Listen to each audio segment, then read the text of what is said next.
People sliding in the DMs with some questions, some real inappropriate ones we did not put in here. So let's hit Ask Me Anythings, Marty. Okay, we've got, did the Sixers get played by the Rockets in the James Harden trade talks? I mean, what do you fucking think? A little bit. I mean, made me look pretty silly, didn't it? Tillman, as I would call him, Salty Frittata, obviously has a beef with Daryl Morey. Daryl Morey went and decided to get involved in some geopolitical issues, costing the NBA and the Rockets a shitload of money, and then decided, I would like to poach your greatest star. And we all believe that was possible. And obviously, Tillman Fertitta did not forget that Daryl Morey did all that and that he left. Who knows? Was he fired? Did he leave on his own? Who knows?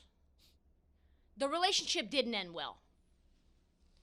So he decided, I'm going to use my relationship with Daryl Morey, pretend it's all good, like Game of Thrones style. We're good. Let me try to get Ben Simmons, Matisse Thybulle, Tyrese Maxey, make it look like the Sixers were willing to give up the farm. And then the Nets gave up more. Do you think that they didn't even call the Sixers back? The Sixers thought that they had a deal done. And then there was a new article that came out this weekend, and it was like, Sixers thought that there was a deal done. And then the Rockets didn't call them back. And then Shams was like, Harden to the Nets. Yikes. Frittata. Salty as fuck. Nice. Okay, we've got, were we all a little too early on the Trae Young hype train? Yeah. I mean, can you blame us, though? Like, I love seeing electric players do things that we haven't seen in a while. I like watching guys get nutmegged. Yeah, especially when they're new. Yeah. You're hoping for the next best thing, the next big thing. And, obviously the Luka trade with Trae, those two are now inextricably linked. And then he's coming out balling. And everyone loves a bomber. Everyone loves a guy that just chucks up shots, especially when he's making them. But you know who doesn't like him? You know who's not a fan of mad bombers? Fucking John Collins. He is like, yo. Hey, we got to make some shots here, some high-quality shots here. And I think he has a point, because ever since Steve Nash said that when Trae Young was doing was not basketball, his production, I don't know what happened. Maybe it's a coincidence. But as soon as Steve Nash said what Trae Young is doing is not basketball, Trae Young fell off a cliff. He was averaging 33 points a game in his first 5 points, 18.3 in his next 5. The crazy thing is it's at a lower percentage. He's shooting more shots at a lower percentage. Yikes. Not great. Not saying he's not a fun player, but I would say that he is an impoverished man's Steph Curry. Oof. That is fucked up to say. I love Trae Young, but it's true. Yeah. Okay, next we have what has happened to the Raps? The Raptors, I think he's referring to. I think he's referring to the Raps. What happened to Yo Raps? Yo MTV Raps. The Raptors actually are not as bad as you would think, actually. I don't know. They've lost only 4 games by 5, 2 games by 1 point. So they've been competitive. It's tough losing Gasol and Ibaka. Those guys were cleaning up boards. They could do multiple things. They could play outside. They could play inside. They could switch everything. They were obviously former All-Stars, cornerstone pieces on championship teams. You lose 2 big men? Ugh. Ibaka really hurts. Ibaka hurts. Yeah. You see what Ibaka's doing now on the Clippers, and you're like, God damn, I bet the Raptors wish they had him. Marc Gasol, not as much. But the problem is also that Pascal Siakam seems to be not even a Robin. That boy is regressing. The less pieces he has on his team, the less he steps up. So his season hasn't been great. I love Pascal Siakam's game, but it hasn't been consistent.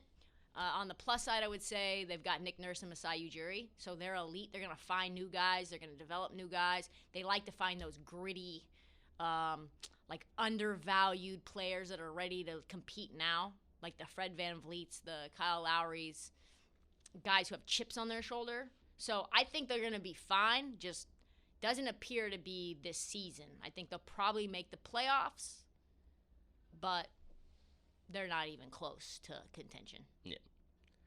Okay. Did KD ruin his legacy? Because if he wins another chip, it's on an overly stacked team again.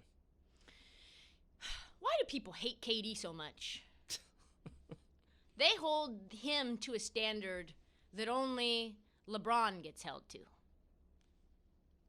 Batman get held to the upper. That's another way that you can decide who's a Batman and who's a Robin.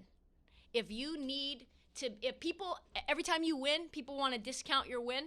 Yeah. Batman. They want you to literally have just Eric Snow on your team and win it all. Where it's like Eric Snow and like Matthew Dellavedova. I'm going to go cross teams. Tristan Thompson and like a hobbled Kevin Love. And it's like, oh yeah. Sasha Pavlovich. Yeah, Sasha Pavlovich. Exactly. Shout out to Kobe. Kobe was a Batman. So I think it's possible that if KD would not have left OKC, they could have done it. They obviously were up 3-1 on the Warriors. The Warriors don't have KD. KD's on OKC. I think you've got a battle for multiple years to come. But ultimately, obviously, wanted to play a different style of basketball. I think his legacy is fine. I think it has now been proven, based on the earlier segment, that you need multiple superstars to win a ring. Have to. So, no, I think Kevin Durant's legacy is just fine. Yep. Okay, this is interesting. If you could build a team around one player right now, who would it be? It's a tough question because there's a ton that goes into it. Is it a guy that you just want to create a team around for this year and win a ring? That's obvious. Is it a guy that is to build for the future? Some young guy? Is it a guy that you think has good leadership?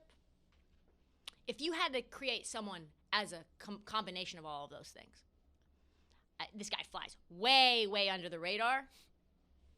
It's Buckets. Jimmy Buckets. As your one player? Yeah. Wow. Let me say this. Hot take. Clutch. Culture builder. Leadership. I immediately choose Butler. He's 31, so he's not that old. He immediately adds 15 to 20 wins to any roster he goes on. Sure. He can put a team on his back in a Game 7. He makes all of his teammates better as long as they're willing to work. Sorry, Karl Anthony Towns. Sorry, Andrew Wiggins. You were not willing to work. Immediately came into Miami and made them a contender. Miami didn't even make the playoffs 2 years ago. Came in, went to the finals. Yeah, you can say Bam Adebayo was impressive and he took another step up. You could say that Tyler Hero was impressive as a rookie and who knew what he was going to be able to do. But you could also say that Jimmy Buckets was a part of that. And Bam Adebayo would say that too. He has said that. They were a fucking buzzsaw. On the Timberwolves, 30 wins to 47 wins. That's a 25% improvement. Miami went from a 47% win percentage to a 60% win percentage. That's 30% better as soon as he got on the roster. And they had Kendrick G League Nunn starting. That rise was also Jimmy Buckets. Obviously, I am a massive Jimmy Buckets fan. But who really can do that besides LeBron? But LeBron is 36. Yeah, no. KD, I guess. But he's also got, coming off of multiple injuries, Liz Frank, Achilles. Jimmy Buckets is a fucking Iron Man. So that's my answer. Okay. All right. This one's a little more simple. Do you disagree? I don't disagree at all. I mean, that run was absolutely incredible, and I bet against them like every single series of that. I was just like, Jimmy Butler as the best player on a team can't win a conference. Like, I was just adamant of that, and he proved me wrong. So I can't disagree with you one bit there. Okay. Who can beat the Lakers? God, you must have lost a lot of money on that. Oh yeah, I did. I did not have a good playoffs. Who can beat the Lakers? I mean, I think this is a pretty good transition, isn't it? Miami Heat. I think the problem with the Heat last playoffs was that they just weren't healthy. You had Bam Adebayo coming in and out of the lineup. You had Dragic. He was injured. I think Jimmy Buckets. I think he was injured. I think all of those guys, there was like whack-a-mole. One guy would come in and another one would go down. I think they've got sharpshooters. They've got Jimmy. They've got Pat Riley's organization. They've got, in my opinion, here's another hot take, the best head coach in the NBA in Eric Spoelstra. Don't think it's close. It might be close. I like Nick Nurse a lot too, but I think Spo is incredible. Spo has done it with scrubs. Yep. That Dwayne Wade Heat team, folks, I am all about this squad. I think if they can stay healthy, and they're already having problems, if they can stay healthy, this thing goes 7 with the Lakers, and then it's like a toss-up. Gotcha. Okay, moving on. We have, does Beal for Ben Simmons make both teams better?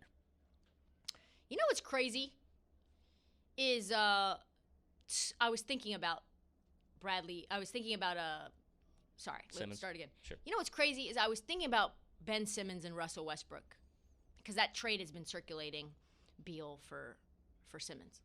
And I think there may not be two players more comparable to one another than Russell Westbrook and Ben Simmons. These are guys that are freak athletes. They try hard on every possession. Yeah. They can get rebounds. They can defend. They can get out on the break and do insane things around the rim. They are complete players except for one little thing. Neither one of them can fucking shoot. The big key difference is that Russ is happy to shoot. He's happy to chuck up 25 shots a game if he needs to. Ben Simmons will not shoot. So can you imagine in your heart of hearts what a team would look like with Ben Simmons and Russell Westbrook on it in Washington, D.C.? I mean, that would be disgusting. That would be maybe one of the most difficult teams to watch in the NBA. It would make Philly for sure better. Bradley Beal, Tyrese Maxey opening up the floor for Joel Embiid, Tobias Harris getting off. Yes, for sure. I do not see Washington pulling the trigger on this trade whatsoever. There'd be so much dribbling. Okay. Who can the Bulls bring in to make them a contender? I mean, this is a delusional fan that thinks that the Bulls will contend anytime soon. They don't even have one star. They don't even have half of a star. They have what? They have Zach LaVine, who, oh my God, if you watch very closely, Zach LaVine loses the Chicago Bulls quite a bunch of games. He's fun to watch, but he's not the one. Wendell Carter getting just hidden there. Who did they draft? They drafted, I don't even remember. Patrick Williams. Yes. Inexplicable. This guy's averaging like 10 points a game as the number 4 pick in the NBA. Yeah. I do think he's something, but he's not that thing yet. Something. He's not that thing yet. He's something. He is a lifelong journeyman, is what he is. And no one saw it coming for a reason. And this team and this city, no city has leaned on being a storied franchise quite like Chicago. Chicago Bears, 85 Bears. Let's go. Let's play the old commercials. Let's do this. Michael Jordan. Dude, that was Michael Jordan's championship was in 98, 22 years ago. 85 Bears, 35 years ago.